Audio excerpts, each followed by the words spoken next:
we are talking about leading in a time of crisis. I know for many of us, we are facing uncertainty. We've got a lot going on in our world with the coronavirus, and it's impacting different people globally around the world. So we want to talk today about how you can look within as a leader and, provide that clarity and vision for your team to be able to continue working and not be brought down by the anxiety that this may cause. So Adnan, you like to say, even way before this, never waste a crisis. Tell us what you mean when you say that. Yeah, so it's something that I've said since season one is never waste a crisis. Don't let a crisis go to waste. And what I really mean by that is really everything is a learning opportunity. So we're presented with challenges as change leaders, as leaders of globally distributed teams, and we encounter challenges day in, day out. And really we should embrace those as learning opportunities that we can grow from and just really better our teams and how we're delivering value to our organizations. So that's what I mean when I say, never let a crisis go to waste. And sometimes when we take a step back from our normal day-to-day challenges, you can see things in a totally new way. So that's a unique opportunity that this provides as well. Just don't let it go to waste. It's not business as usual. And if you have a leader who's saying it's just business as usual, or we're just going to be remote now, it's really, you're missing out on a big opportunity. So Adnan, let's talk about if you are leading a team and you are feeling like you're a little bit lost. How do I encourage this team not to get bogged down with anxiety? I can say for myself, I'm here at home with 3 little kids. That's very unusual. All our schools are closed here in Florida for the next few weeks. Oh, yeah. I have a spouse who is also working from home, who doesn't usually do so. So I'm feeling a little like my world is different, and I understand yours is as well.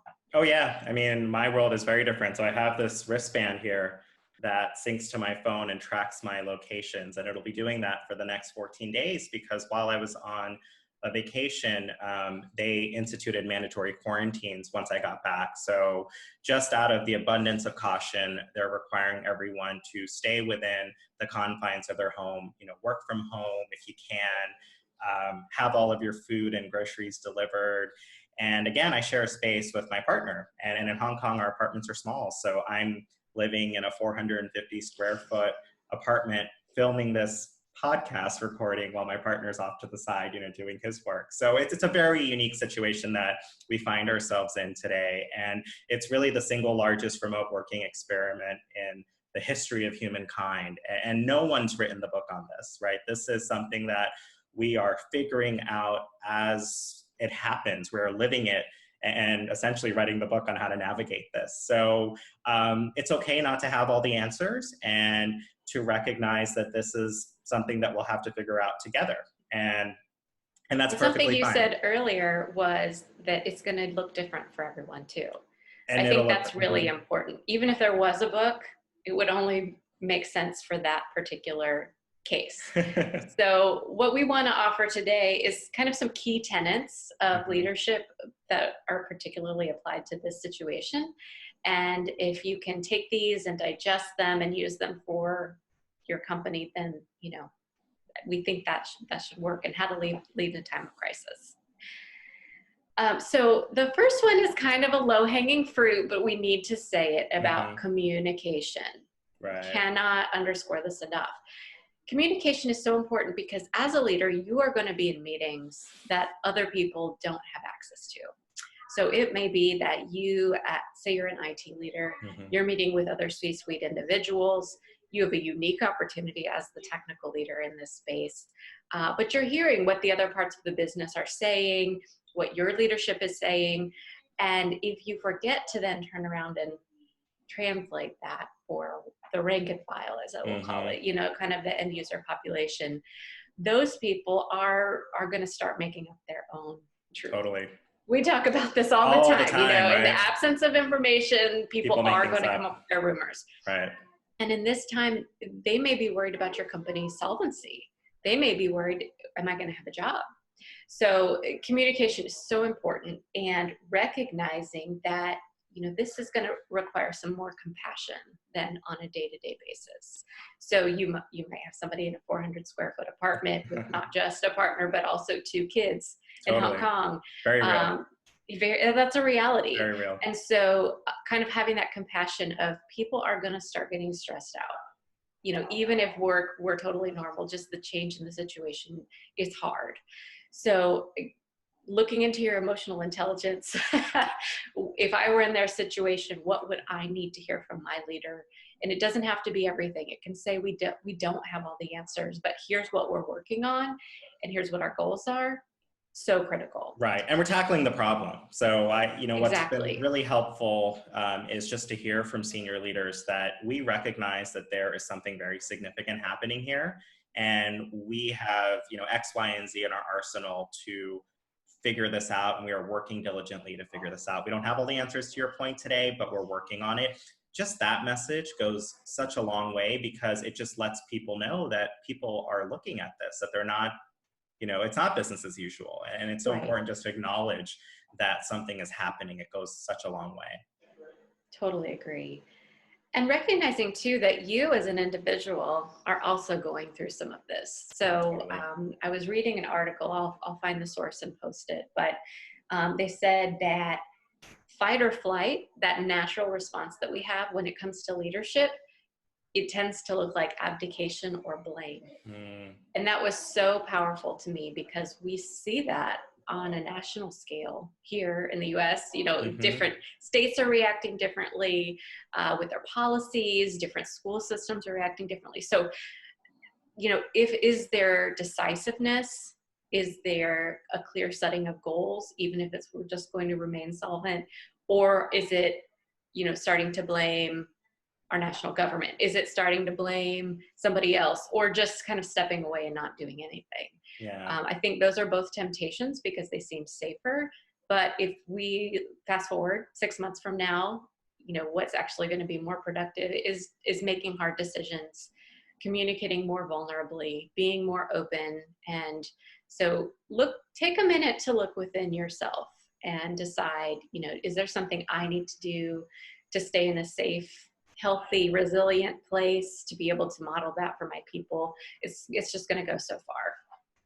To your point, something that works really well is thinking about the goal and being solutions oriented. So rather than blaming, abdicating, feeling like you're at fault and not doing enough, think about really what the end goal is. So what is the goal that you're trying to reach, and working towards that goal? I think sometimes in stressful situations as leaders, we may lose sight of the goal because we're so in the weeds of figuring out, the minutia, and we lose sight of, well, what were we doing in the first place? So be very clear on what your goals and your objectives are, and work towards those goals. And that'll help, I think, be your North Star to whatever it is that you're seeking to do. And if you do find that there's a lot of spin in the day-to-day, again, just reorient to your goal. And maybe the goal isn't the right goal, and that needs to be repositioned, because again, this is something that's developing, hourly, it seems. So you may have to pivot from the original goal that you had outlined, but really, what is the goal that you're trying to achieve, and work towards a solution with your team. I think an important area and an opportunity for many of us who are globally distributed is we have worked in this way for many years in some cases, and we've kind of figured out what works well and what doesn't. This is a very heightened situation and a scenario of that, but really, globally distributed teams, we work virtually, we do the digital handoffs, we check in regularly with one another on how are things on the ground where you are, and how does that affect production and day-to-day work. If you think about it, as globally distributed, or even distributed within the same country, you're very well positioned to tackle this. You have what it takes within your arsenal, your toolkit, to really be successful with this. So let's not forget that. Yeah, and the collaboration opportunities, reaching across what might be traditional silos. I'm thinking particularly in the technical space, using this opportunity as a way to really elevate your team, not just as, they're the IT guys in the back that handle all the stuff we don't care about. But I mean, this is really an opportunity for you to step up, collaborate with those leaders within your group, the security guys, the risk say guys, people, risk people, the people who control the VPN and need to make sure that it's, working properly. What new tools do you need to add right now to make this successful? What new security measures do you need to take to make sure that people don't, open up your data to a party they shouldn't? So this is really a unique opportunity, and kind of goes to my point of this is an opportunity. So as much as it is a challenge, and we have a natural human way of reacting to challenge, and that's healthy and normal. But as a leader, if you can step back and begin to think proactively, like we were talking about, might need to pivot, but what's our North Star? Taking a step back and saying, how can we collaborate better? How can we innovate? What can we do more efficiently? What were we working on that really wasn't that important so that we can focus more on that ultimate goal that we have? This is really an opportunity. And so it's very exciting if you can get kind of past that fight or flight, like I'm just scared about what's going to happen in the future, and set that leadership, showing compassion, being decisive and clear for your team. And I read a great quote about building trust and consistency. I think that's how being consistent and building that trust, that equals integrity. And so if you are able to be a leader that leads with integrity and has built that workforce that actually trusts your leadership, you are just going to go gangbusters when things are back in place and it is business as usual. And people will remember. People will remember. They totally will. How you handled this, very difficult and new situation that you found yourselves in. So it's really an opportunity to show up, and your people will recognize that and remember it once, we've come on the other end of this situation. That's right. So Adnan, we were talking a little bit about some more technical points. What can we be doing in technology to really spearhead our contribution to the new way of working? Let's hear those points. Well, I think an important part of it will be just to educate the workforce on what can be done remotely and what's required. So I'll give you an example of one. VPN networks, so the ability to sign in remotely with your work laptop or work systems virtually, they were never designed for this many people, right? It was always a small fraction of your workforce needs to log in remotely outside of the office. We have the capabilities to support that. So what we're finding in terms of just people I've talked to on the ground is VPNs have been very unreliable. You cannot have video conversations if you're logged into the VPN because you may have 100,000 people logging in to the network and it's crushing productivity. So some organizations leverage cloud-based solutions like Microsoft Teams and Zoom and even Skype, and you don't need to be on a VPN to operate those. So something as simple as letting your workforce know that you don't have to be on VPN to run many of your meetings and they are secure. Be sure to communicate that because not everyone knows. Or if email is cloud-based, you don't need a VPN to access a cloud-based email server necessarily. So really what would you need a VPN for versus what you don't need VPN for? Just something like that would be a critical thing to communicate outwards to your organizations who are all logging in remotely and using these systems and servers that were just not designed for the number of people that are joining today. The other thing I would just do is listen to your people. So again, this is a learning opportunity, and many of us are leveraging video conferencing not for work, but also to communicate with family members. Many of our family members are in vulnerable populations and maybe elderly. You may not be able to meet with them face-to-face. That's not the best thing to do in light of the virus. And we're using new tools, right? We're using fun new tools. I think there's tools where you can have, parties within different houses virtually. And there's just some really great collaboration tools that are out there.